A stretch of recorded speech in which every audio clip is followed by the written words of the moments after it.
Okay, so today I'm working on a music amplifier, usually used for bands and things of that nature. Plays a guitar, maybe a microphone, singing. All right, so inside I found this little part. This is for the input. Of course, you can see the labels here. There's a number of them all the way across. Everything shows right here. These are going to be, pretty much lined up with where they go. This one was missing. It was inside here rattling around. Something happened. Obviously, it broke off the board. I've had to clean up a little bit of the solder on there so that we could get this to go back in. And what I'm going to do is solder it back to the board. I'm going to show you how to do that. First, get it into place.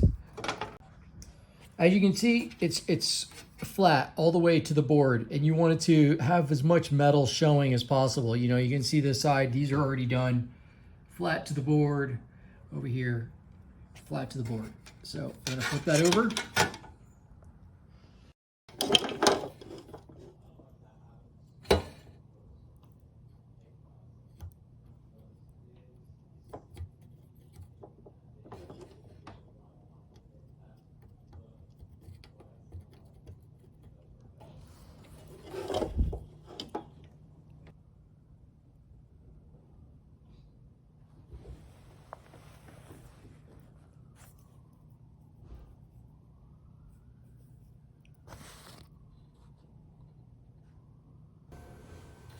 Okay, so I'm back.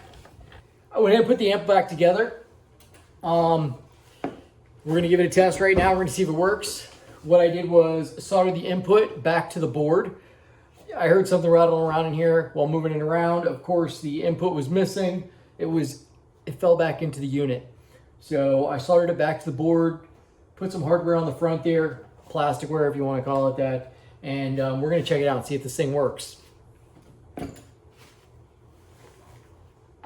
I'm gonna use a microphone. You can use a mixing board, your computer, whatever adapters you got to get it going, a guitar. So here we go, we're gonna test it. Testing 1, 2, testing 1, 2, boom. The input works, that's good news for us. Everything here is nice and clear, everything's working.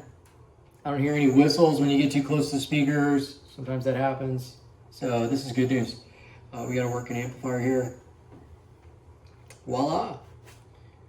Anybody who's looking for an amplifier or wants to come play, they can pick it up over at Noise Bridge, San Francisco, California, doing it one time. Voila.